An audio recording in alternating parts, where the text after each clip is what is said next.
वैसे तो हम लोग दिन भर अपने किसी न किसी तरह के सोशल मीडिया एक्टिविटी पर लगे रहते हैं, व्हाट्सएप पढ़ते हैं, फॉरवर्ड करते हैं खबरें और न जाने क्या क्या। फेसबुक पर बहुत सारे कहीं ना कहीं अपने अपने मन की भड़ास निकालते हुए लोग नजर आते हैं। लेकिन जो खबर अभी आप लोगों को सुनाने जा रहा हूँ, इसको सुनने के बाद बहुत सारे लोग सकते में आ जाएंगे, सावधान हो जाएंगे, चौकन्ने हो जाएंगे। न जाने कब कौन सी घड़ी किसके साथ कौन सी वारदात हो जाए, न जाने किसकी कितनी पैनी नजरें किस पर किस तरह गिद्ध दृष्टि के रूप में जमी हुई हैं। नमस्ते, मैं अजय साहनी स्टार हूं, रियल रिपोर्टर न्यूज का आपका ये पेज है। दोस्तों, आप सभी का स्वागत करता हूं। वैसे तो इस तरह की खबरों पे मेरा कोई ध्यान, कोई सरोकार नहीं जाता, मुझे कोई रुचि भी नहीं होती, लेकिन खबरें तो खबरें हैं, उन्हें बतानी तो पड़ेंगी ताकि आप जागरूक हो सकें, आपके जीवन में जय जयकार हो सके। वरना आप अंधेरे में और गफलत का न जाने कैसा शिकार हो जाएं।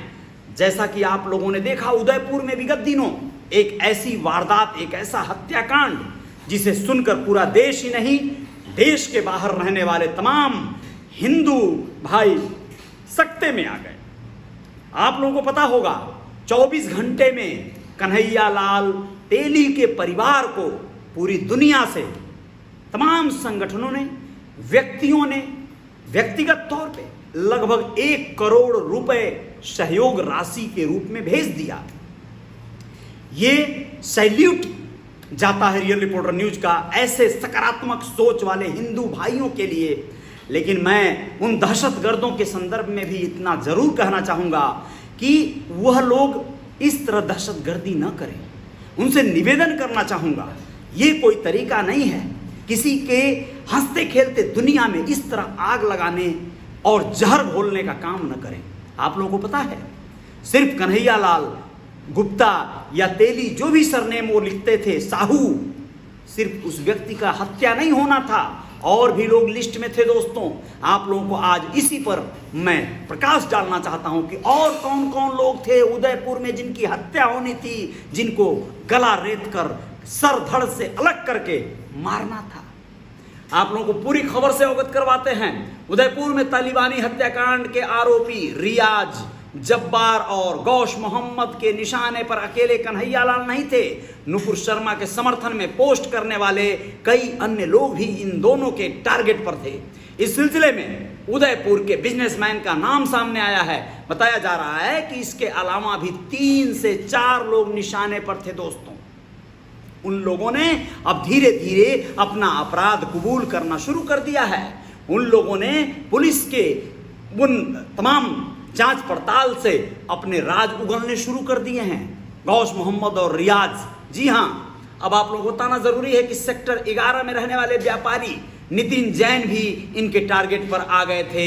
उनके परिजनों को जब इसकी जानकारी हुई, तब से सब खौफ में हैं। इतनी दहशत की घर के आसपास के पेड़ कटवा दिए गए, यहां तक रेकी के डर से पड़ोस में होने वाला कंस्ट्रक्शन भी रुकवा दिया गया। उधर पुलिस ने घर के बाहर सिक्योरिटी बढ़ा दी है।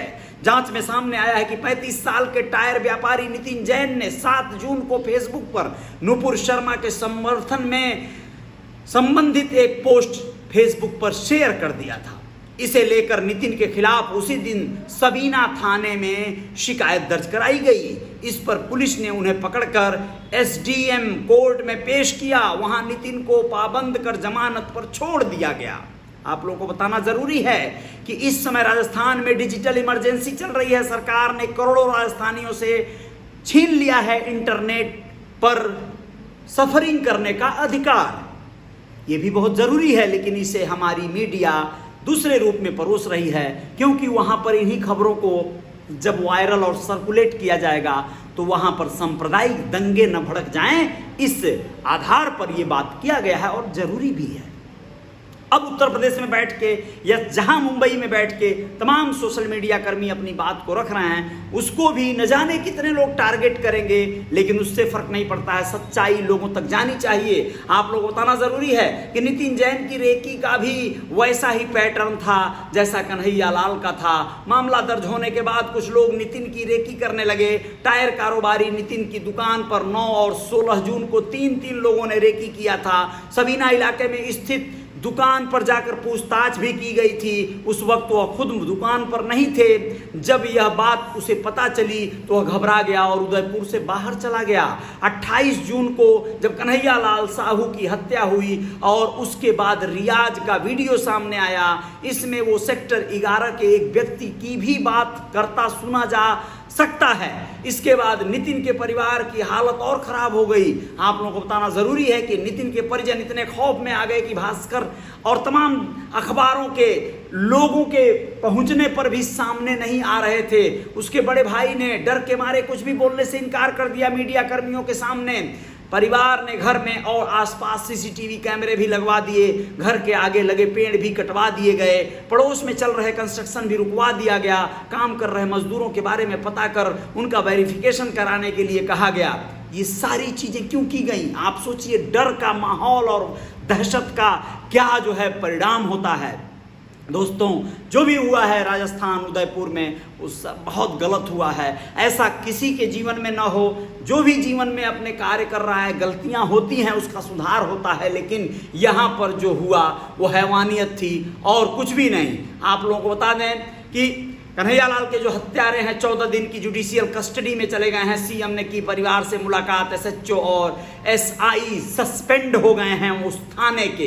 आप लोगों को बताना जरूरी है कि ये सारी चीजें बहुत जरूरी थी, बहुत ही ज्यादा जरूरी थी, लेकिन अब आगे कोई वारदात न हो, इस बात की आशा करेंगे और उम्मीद करेंगे। बहुत बहुत शुक्रिया। आप लोग रियल रिपोर्टर न्यूज के पेज पर हैं और आप लोग हमारे YouTube channel real reporter news star को भी सब्सक्राइब कर लीजिएगा। जय जयकार तो जारी रहेगी।